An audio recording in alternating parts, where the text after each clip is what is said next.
Friday Night Racing on Off the Ball. Brought to you by Horse Racing Ireland. Love every racing moment. Visit hri.ie. Yeah, it's Classics weekend at Newmarket. We have one more day of Punchestown left, and you're very welcome along to Friday Night Racing, brought to you in association with Horse Racing Ireland. Love every racing moment. Visit hri.ie or follow on Twitter at HRI Racing, hashtag every racing moment. Races take place every day of the week. Some are quite notable, some are less notable. This race itself, as you look at it now, it doesn't look especially notable, but just wait a minute or two afterwards and we'll explain why it was. A different world in the centre. Eat the Book on the outside as they come to the last. A different world from Eat the Book. Wide apart on the track. Back in third place is Good World, but it's on the far side a different world. Tackled now by Eat the Book, who's come right from the back of the field and is going to defy top weight. Great moment for jockey Simon Condon as well. Eat the Book is the winner from a different world. Good World back in third, and then Classic Concord, who's come home in fourth in the end. Yeah, on the far side there was the JP McManus colours, Martin Brassel, Grand National winning trainer, training A Different World, ridden by Mark Walsh, possibly the best national hunt jockey around.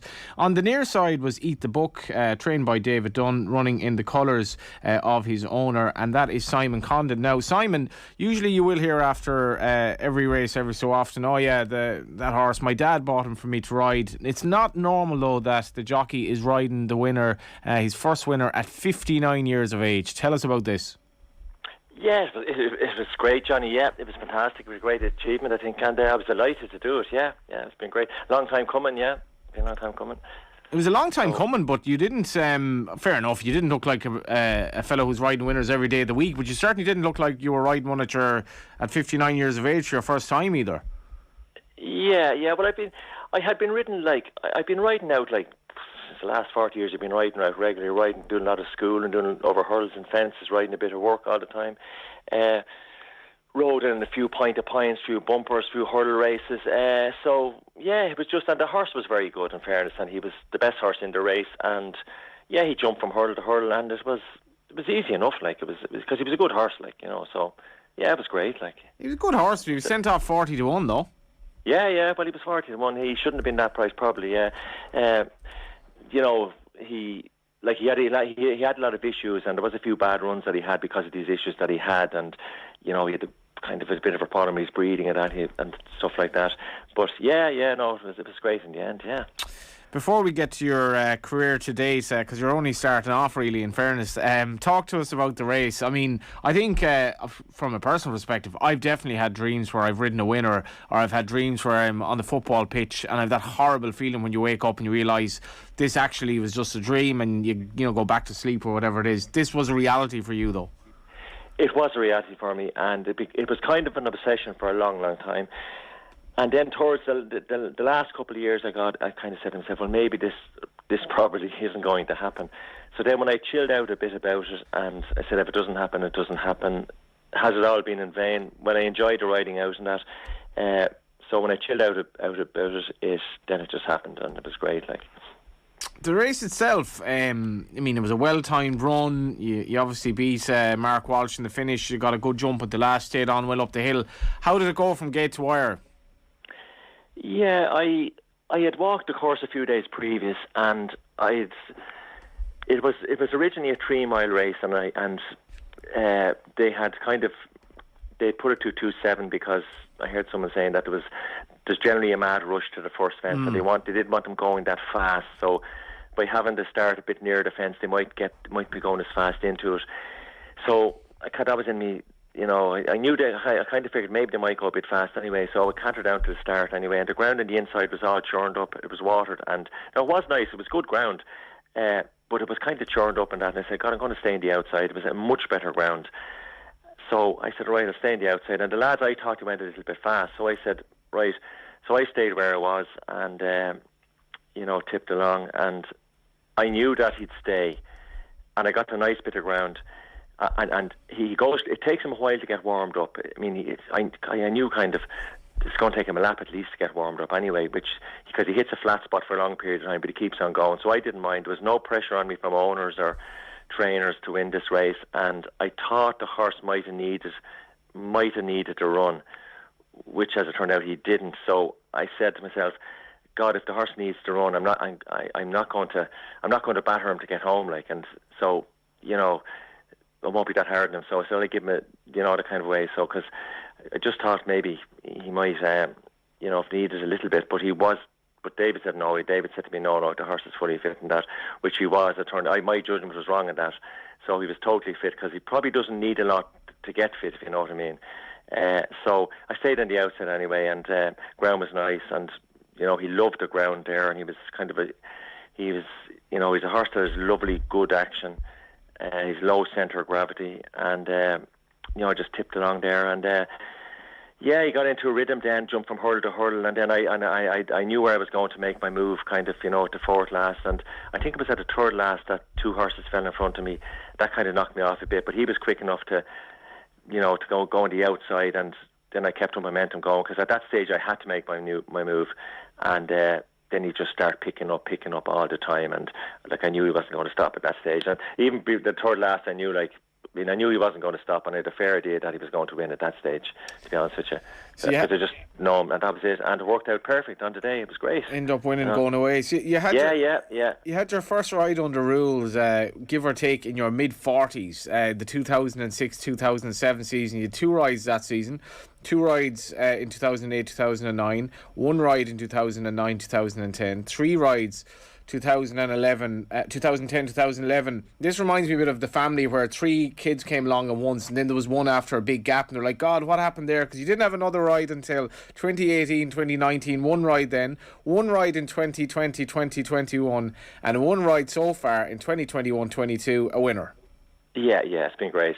Now, I had ridden in the 80s and tried ridden on the track in the 80s.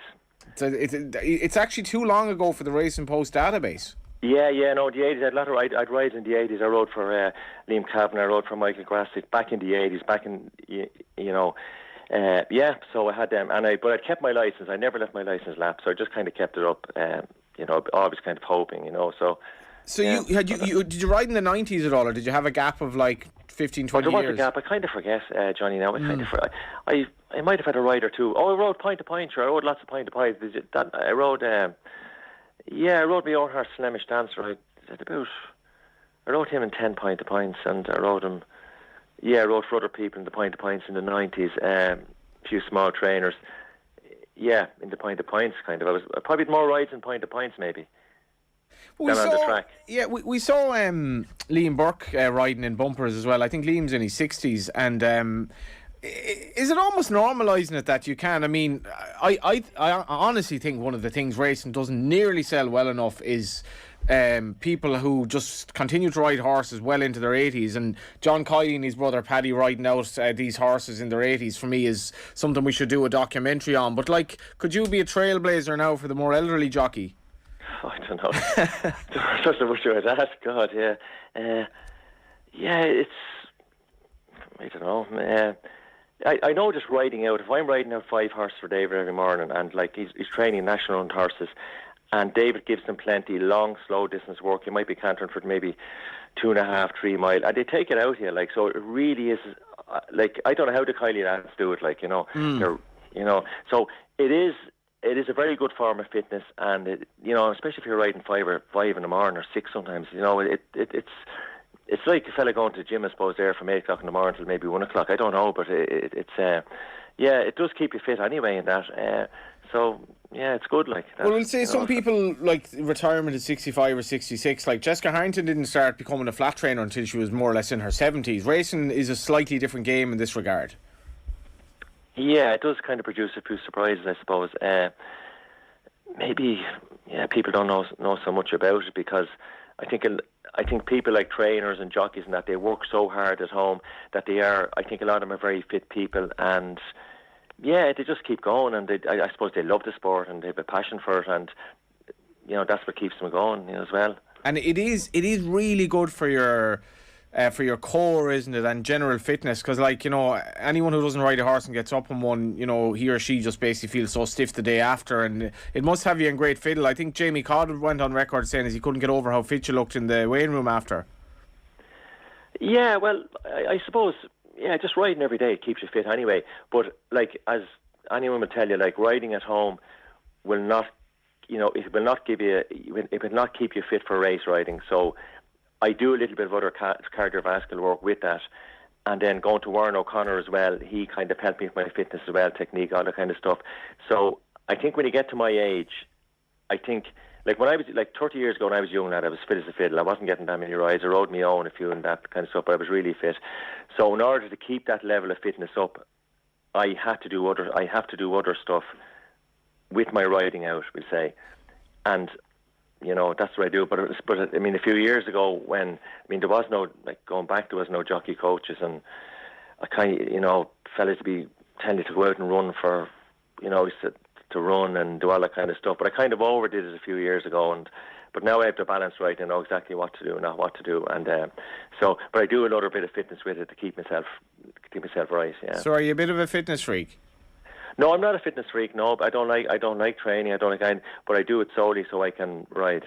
Wow. That's And I'm just that's the only reason. I mean, I don't like going out cycling. I don't like doing any of that kind of stuff. But I do it because I have a horse in training, and I'm looking forward to riding him in a race, and that's why I did it. Yeah. Do you have any idea what price he touched in running? Because I'm just watching the race back here. You must be 30 lengths off the pace, almost jumping off. I was, probably. But I don't know what price he was in running. I have no idea. No idea, Johnny. It's 101,878 views at the moment. How many of them are yours? I don't know. See, I'm not on Twitter. I don't know. I suppose I watched a couple of times, 4 or 5 times maybe. I don't know. When you woke up the next morning, what were you thinking? Were you like, did this actually happen? I was delighted. No, I woke up. I did cross him. I couldn't sleep that night. I was too excited. Woke up next morning and I was delighted. And I got a great kick out of it. And what's good about it is that I went up and I rode out for David that morning. We rode out a couple on the gallops as normal. I met the lads across from Dermot McLaughlin's. We all rode out together, and it was great to be in a bunch of horses with a bunch of lads and to say that I'm kind of.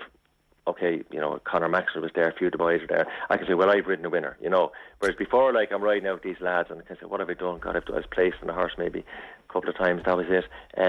Now I can say I've ridden a winner. And it's a great feeling, sitting on a horse, knowing that you've ridden a winner. That's what I get the buzz about. Well, it's also the fact that you were, at 59 years of age, you were happy to go to Kilbeg and walk the track and say, like, they're going quick enough here and I'm going to take a slightly different track because it's better ground on the outside. Yeah, there's no pressure on me, Johnny. There's no pressure. It's my own horse. I didn't have to answer to anybody, and I was going to do what was right for my horse and what I thought. Now, if I was beaten, everyone would have stayed with me, but I just knew my lad would keep going. I didn't care how far by his back because I knew he was going to pick up all the time because the horse probably wants further, and I thought they were going a bit fast. They were shouting and roaring. They flew down to the first, so I said, "Feck them." So that's what I done, and I went on the better ground on the outside. I was giving away a bit of ground, fair enough. But I knew that because I rode him in Punchestown and I had him up there and I had him in between horses in the bumper, and I got him revved up and it was torturous riding him. He just pulled the arms out of me.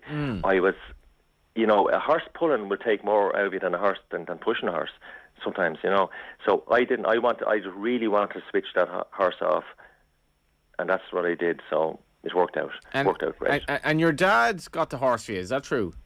Dad bought the horse for me, yeah. He bought it for me. He said, bought it with the, I'll buy this horse for you and you can ride him in a bumper, he said. So, didn't want me riding over jumps, but we didn't sign any contract about that. So, he's gotten over it now anyway, Was he racing? So, he was there that day, yeah. He was there that day, yeah. I mean, got a great kick out of it. What was that like after meeting him? What did you say? Did you embrace? We did, yeah. He shook my hand and and it was great. And Dad was delighted, and I suppose he said to me it was a milestone in his life that his son would ride a winner because Dad rode out years ago for Vincent Keane, which would be Vincent Keane, which, down in Trim there years ago. And he always wanted to ride in a race, and I think actually he took out an amateur licence and then he didn't ride or something happened, but he always wanted to ride a winner and he was delighted for me, and so it was his ambition to, for me to ride a winner, and it happened. Now we'd bought previous horses down through the years, it didn't work out, like they were no good or they got injured or something like that, but this is the first time we've got because like the horses, I did buy horses years ago, but they were kind of cheap horses and a lot of them weren't very good. So this is the first real good horse that I had, so it's been great. What age is your dad? Dad is 80. I think is he 85? He's 85. Yeah. So he'll be taking out his licence next year, presumably, to ride a winner in Kilbeggan. Well, he'll have an argument with me over who's going to ride a horse. That's the only thing. I can see it now. From my perspective, I think in racing, often the stories at this sort of a level and the summer tracks are almost far more interesting than the trainer having 12 winners in the week or whatever at a big festival. And I'm just dying to know now, are you going to run this horse soon, and are you going to ride him the next day? I'm not really sure. He will hopefully run soon enough. He likes good ground, as I said. But he's. I have to be careful because he's kind of a heavy shoulder. He has a lovely action, but he's kind of heavy shouldered, and he probably comes down hard on it a bit. So I have to be a little bit careful. It has to be nice, safe ground, and he will run during the summer because he won't go into winter ground. And you know yourself, Johnny, every racehorse. Every racehorse is a step away from injury. I've had so many setbacks. So I don't like saying, "Oh God, I'm going to ride him," or I don't know.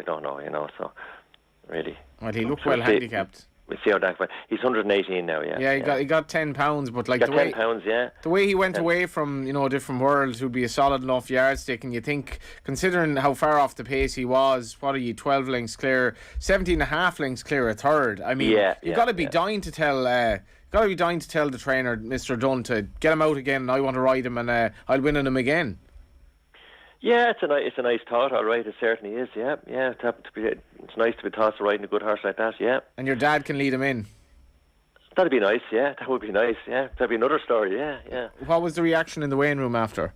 The lads were lovely. The lads were great about it. Everyone congratulated me over there. And it was great, And I think Jamie Codd put something up on Twitter. Simon gave him a peach for a ride, and that was great to hear that coming from Jamie, because Jamie, he's a great fella. And I rode against him a point of points in the 90s, and I always admired him. He was some rider, he is some rider, so that was great coming from him. Yeah. How many times have you ridden over either hurdles or fences against professional riders? I've only ridden against professionals. I've only had 2 rides over hurdles, that's all, and this one at 3 times against I rode in pro-ams, maybe pro-ams, I think, bumpers. I rode in a few of those.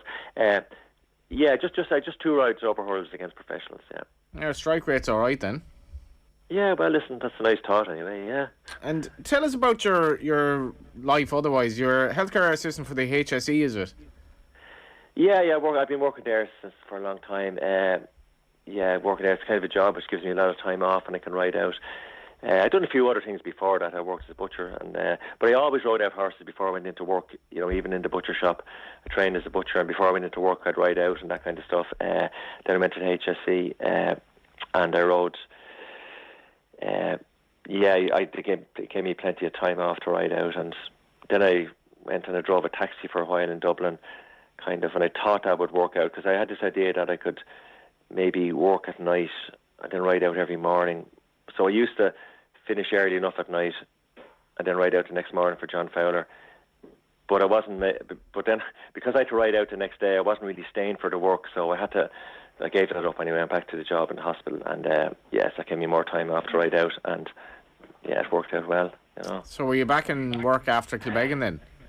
I was back riding out on the Friday, and then I was doing 2 12-hour shifts on the Saturday to Sunday. Yeah, so back to normal. Yeah. So did you get, was there a cake in the hospital for you, or what was the crack? No, there wasn't a cake. Lots of congratulations and that. It was good. It was good. Yeah. Would you say you're not one of these people who lives for work? You probably I get the suspicion you almost live for that buzz of riding horses and riding out in the morning. Yeah, it's a great feeling riding a horse. To be honest with you, it's great. It's a great feeling in schooling as well, and you're going out to a hurdle or fence, and especially on my horse now, he when he sees a stride at home, he's going into it, and if he sees the stride and I see it, and he gives a squeal sometimes, and he's just mad for it, and he just goes in 1, 2, 3, bang, he's gone. That's a great feeling. I like this. I love the schooling and jumping. Yeah. It's something I say week to week, on the show. I'm repeating myself over and over and over again, but people who haven't ridden a horse should probably do it, because half of them will fall in love with it. Yeah, it is. You get a great buzz out of it. Yeah, you really do. It's it's that feeling, as I said, you get from them, especially schooling. It's great. Before we wrap up, what are the plans for the rest of the year? Any other horses on the go, or is this your kind of your sole love? And I guess I don't know. I can't wait to see you riding again. Anyway. Yeah, no, I've only one horse. I only ever had one horse. Like, I always just had one horse. I couldn't afford to keep many of them, so it was always just one I had. This is my sole horse, myself and Dad, and long may it last, and hopefully, he'll do better, so... And we're lucky to get him on the race course because he's had an awful lot of problems down through the years. He's lightly raced, and hopefully that's, touch wood, that's all gone now, and, forwards and upwards, so... Well, it's been great. Congratulations. I remember watching the documentary in Dawn Run. I think they barred Charmaine Hill from riding because she was getting too old, but there's no fear of that with you. Well, no, to be honest, I feel quite fit. Like, and as I said, I work on my fitness, and I don't know. I feel fit anyway. I probably actually, do you know something? I remember years ago when I was riding, we only rode out 2 or 3 lots. There was plenty of staff. Now there's no staff, and I'm riding out 5 or 6 lots. So, is it possible I'm fitter now than I was 30 years ago, and I'm doing a bit more work on my cardiovascular fitness and core work? Maybe I could be a little bit more fitter. I don't know. Do you know Larkin Wire? No, yeah, I do. Yeah, I know. I rode out with him years ago. Yeah, just yeah. So I got into cycling, give or take 2 years ago. Larkin wouldn't be much younger than you. In fact, he'd be similar age to you, maybe slightly younger. And what he's doing on the bike, for somebody like me who's 20 years or so, his junior, is absolutely inspirational. I hope what you're doing will inspire a lot of other jockeys that it's possible, regardless of what age you are. Yeah. Well, hopefully it will. Yeah.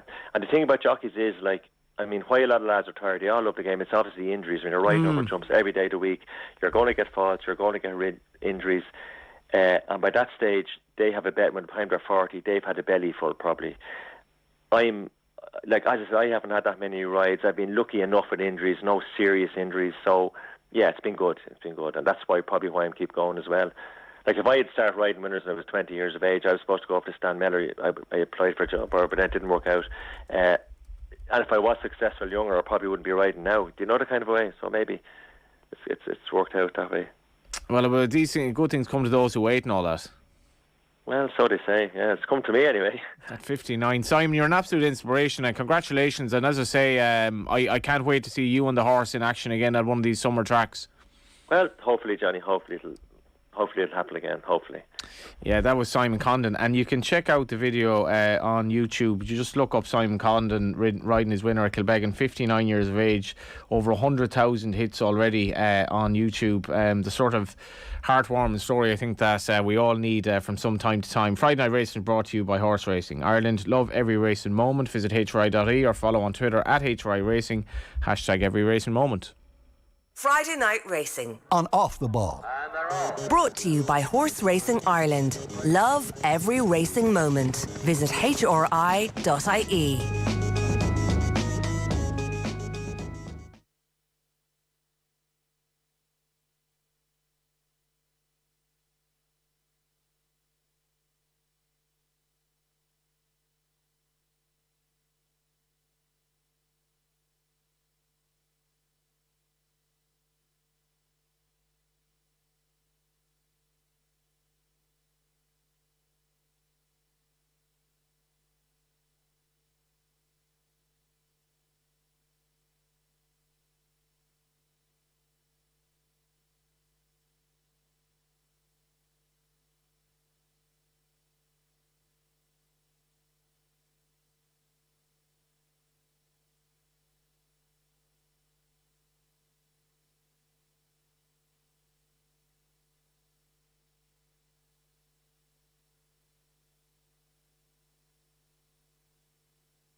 And you're welcome back. We are back, are we? Are we back, Michael? I think we're back. I think we're back. We are back. Yeah, and that was the amazing story of Simon Condon. We're just saying there, before you come in, you're obviously new enough to the racing slot and looking into racing maybe when you wouldn't necessarily have before this now. And it's the characters like this that I don't hopefully sell the sport. Like, forget about Drive to Survive. I think like if racing could do a Drive to Survive and follow the people that you don't necessarily see riding winners as Royal Ascot or whatever, I just think there's so many storylines.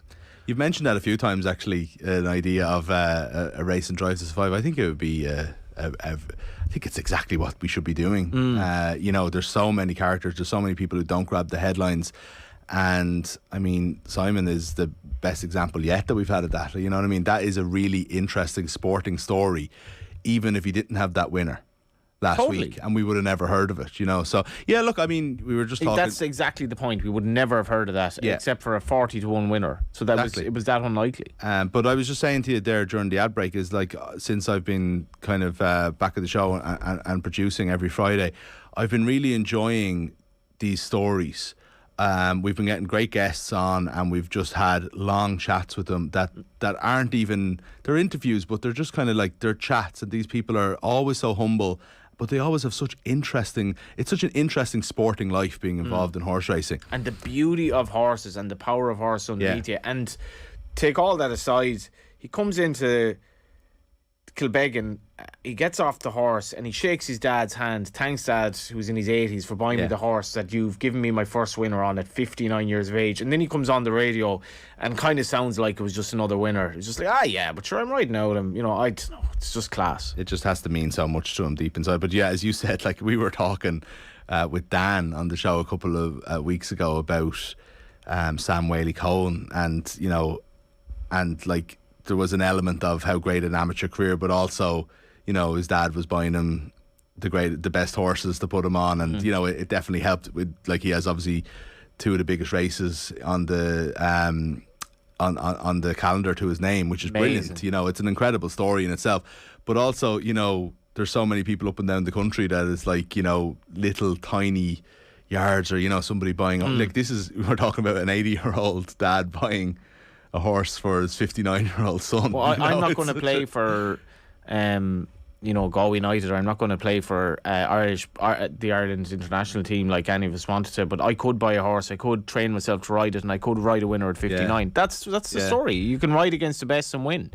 Yeah. You have bought a horse, of course, over the years. We've heard about that in the past. But I don't know if you ever went to train and ride it. I've, like, one of my tenants is Adam Potts, and he rides out at Ken Condon's, and, you know, another of the tenants then is young Hugh, who rides out at John McConnell's, and there's so many stories every day of, like, just the crack that they have with other riders, the bit of salacious gossip, the horses that are going well, and it's just, if you're involved day to day, it is kind of hard to see how you'd ever get away from it. Do you know? Yeah. Going back to the Drive to Survive thing as well, it's such a community, isn't it? Like, so it's like the same people in the Curragh, the same people in Kilbeggan, the same, you know, and again, it's almost at that, you know, not the glitzy TV level, it's the sort of one below that, where it's the same people day in, day out in this community. I'd imagine there's some stories there, you know, and some rivalries and some friendships and all that would just be captured brilliantly on a show like that. I just love your idea. What's going on? Well, Punchestown this week. That's what I was going to say. Yeah. So you tell me. Has it been a vintage Punchestown? It's like obvious. It's the end of the jump season. It's the marquee festival for Irish jumps racing. Like some great performances. I think Alejo was the highlight in winning the Punchestown Gold Cup, in that he normally runs in the Ryanair, which is the intermediate trip between the Gold Cup and the Champion Chase. I thought he was way too short in the bet and taking on horses that had run well in the Gold Cup, and he absolutely pulverised them for Willie Mullins. And now, I guess, Willie hasn't had a great record in the Gold Cup. I think he might have a Gold Cup horse now in Alejo, and he was probably the highlight of the week. I suppose from a human perspective, Robbie Power, who's going to go out on a high and Punchestown. It's exactly what Ruby Walsh did. Incidentally, after winning the race that Alejo won, when he won it, Robbie Power has decided that now is a good time, and I think he's had his share of injuries as well, including in recent years. He looked like the Terminator when he won the Gold Cup in Size and John, because he had such a bad injury in his eye socket. And it's like I I did a small crash on the bike in November, and I was concussed for 2 minutes, and it was like I must have dined out in that story for so. Like, these jockeys do this all the time, every day, and they think nothing of it. And it's like, you see the injuries they go through, and if you can get out on a high like he is, and Davy Russell is 43 this year, whenever he retires, hopefully the same get out on a high. Like, that's just such a God, we're losing a lot of characters though, aren't we? When you think of like the end of the golden generation. Back to McCoy probably started it, and we've lost so many up, with Ruby obviously the highlight in the middle of it, but a lot of really good jockeys, and now it's like Robbie Power, Davy Russell coming to the end of it. That is a golden generator. Barry Garrity obviously. Barry Garrity, Paul well. Carberry, Tony McCoy, and it's kind of a. You look at like even the League of Ireland managers now, they'll say, oh, he's a really good character. I can't bring anyone into the dressing room unless he's a good character. And it's almost like they want these clones of great professionals. Whereas, with all due respect to the likes of Paul Carberry and these other characters, they lived life as well, and Paul Carberry get injured out hunting. He'd jump on a stag, and famously got injured by getting a buck of a stag's, antlers in the chest, and had to explain why he was missing a big race. And it is an end of an era in that sense as well, and that you're not really necessarily going to get that anymore. Like, and these were gifted riders like Carberry, Ruby, McCoy, Garrity, like among the best ever. If not one of them, Carberry could have been the most talented jockey of all time in jumps racing. Maybe Ruby was the best, and they are gone, and it is a bit sad. Like, you miss them. Yeah. But like, there is a new generation there. Like, I mean, Rachel Blackmore's probably making more headlines than anybody, and like Paul Townend on Alejo there. Yeah. There's a lot. There is some good guys there still. And what do you think about Alejo in the Gold Cup though? Because if he's 2.5, he's won 2 Ryanairs, double Cheltenham winner, and then he does Punchestown Gold Cup of 3. Yeah, 3.5 too much for you? I don't think it is. And the thing for me with Alejo was partly the trip, partly to me he kind of goes out to his left at fences at times, and he did that at Punchestown to a small extent, but he's better at Cheltenham. He's definitely better at Cheltenham. Time in year out, like Aplutard was a 2-mile horse who bolted up in the Gold Cup this year because he was amenable to restraint, and it was kind of the same with Koto Star in the day. You do have to have a bit of class. And for me, I'd forget about the Ryanair. I'd totally go for the Gold Cup next year. Obviously, the same connections as Aplutar. Bring the two of them there, and we'll have a great race. And it was a brilliant performance. I mean, I would wonder about some of the horses in behind, but it was Clandazobu, Abum Photo, and Kemboy were the horses second, third, and fourth. So you can't really grab the form. He won by 14 lengths, and I'm fairly certain he's better going left-handed. Yeah, no, I've seen that a few places. I wouldn't know, but it's mad that it doesn't stop either, isn't it? Because that's the end of jumps now. It's straight into we're straight into classics this weekend. Yeah, and like it's I do like this time of year, I have to say. Punchestown it's a really good card again on the Saturday, but like you're into Newmarket, and just Aidan O'Brien having a well fancied horse in the classics or something like that. He has to beat Native Trail obviously in the Guineas on Saturday, but Ryan Moore riding Luxembourg would be my idea of the Derby winner. That could be his trial, and straight in then to the 2000 Guineas at Newmarket, and the show just goes on. And the beauty of the summer circuit is you have stories like Simon, that it's not, I always think racing, even at a low level, there's always intriguing stuff going on, and you get the summer circuit, you get a lot of you're counting down to Galway now, and Irish racing's in a really good nick, and I think it's going to be a fascinating flat campaign. Frankie Dettori riding Point Lonsdale for Aidan O'Brien tomorrow. It's a lot of kind of stories there. Is Native Trail the next big thing for Charlie Appleby and Godolphin? So yeah, the circle continues. Frankie's still going. Like Frankie must be. You can go into your mid-50s in a rather normal. It's normal enough for the flat, isn't it? Yeah, like, he must be. Pat Edery must have been that age, and you think back a lot of these guys. Frankie's 52 this year, and even it's still like it's impressive to ride a winner over jumps at 59, having never ridden a winner like that is. That's what I was actually trying to get across. Going back to Simon's thing, is that there might be something inbuilt in you if you're not like a mad racing fan that I've heard of jockeys in their 50s winning, but over jumps is a completely different ball game. Robbie Power's only, I think, 40, isn't he? Yeah, early 40s. Yeah. And like, I'm like to see John Kiley and Paddy Kiley riding out horses. They're well into their 80s. Like Kevin Prendergast is training. He's hitting 90 soon. Like, and I remember Gavin Cromwell telling me the story of his neighbour, who I think was Gavin's wife, came over to ride a horse, and he said, "I'll give you the little quiet one. I'll take the other one." This man was like 86 or something. It's just normal to them. Like, if you ride a horse every day, age isn't going to say now is time to stop, because the likes of us who live half our day on laptops, we're differently tuned. These people live around animals, and they know know what their body's capable of, and they also know that, you know, life is about living. You know, and I just think it's class. How did the tout finish up then? So the victor has been crowned in the jumps 10 to follow. So we are taking a breather for the launch of the new 10 to follow for the flat season. Details to be announced totally soon. I thought I was going to follow this great spiel about how I won. We did that last week. Get in there, yeah. Ger didn't make it into the top 24,000 anyway. That was his aim all along. He was talking about it all week, but unfortunately he just missed out. 24,000. I think he was 24,000 and 33rd. Oh, wow. And is that how you say that? And 33rd, yeah. As Simon will show you, there is always next year, or 20 years' time, really. In the meantime, this Sunday, the Total will sponsor 5 races on the first card of the season at Sligo. Beautifully picturesque track, big weekend for the county as well, taking on Roscommon in the Connacht Championship. So the first race is the Total Always SP or better, maiden off at 2:15. So this means if you're at the track, essentially, you can bet with the Total and you'll be paid your price or the SP. So it's a big boost, and this will mark the first time that the Total Always SP or better guarantee is available at Sligo races, with that beautiful backdrop of Mount Bimbulbin in the background. What are you up to the weekend? Me, I'm heading down to your neck of the woods. Heading down to you have Galway a bit of a debate. You have to tell the missus. I want to go to see Galway and Kilkenny. Maybe she wants to go and see Galway and Kilkenny. We'll see. We've young kids, so it's not the easiest thing to get out for 2.5-3 hours, but it is near Salt Hill. So Salt Hill will be rocking on Sunday. It should be good. Either way, I'll be and there. Saturday so, night. I'm sure people visit Kilkenny. Kilkenny's a great city to go out in, so is Galway. Yeah. As you said earlier, Galway, the second best city the best city in the world. And New York is second. Yeah. And the very best of luck to Katie Taylor as well. At 3 a.m. in the morning, give her to 3 a.m. Sunday. And finally, how do you call it actually? Does Katie do it?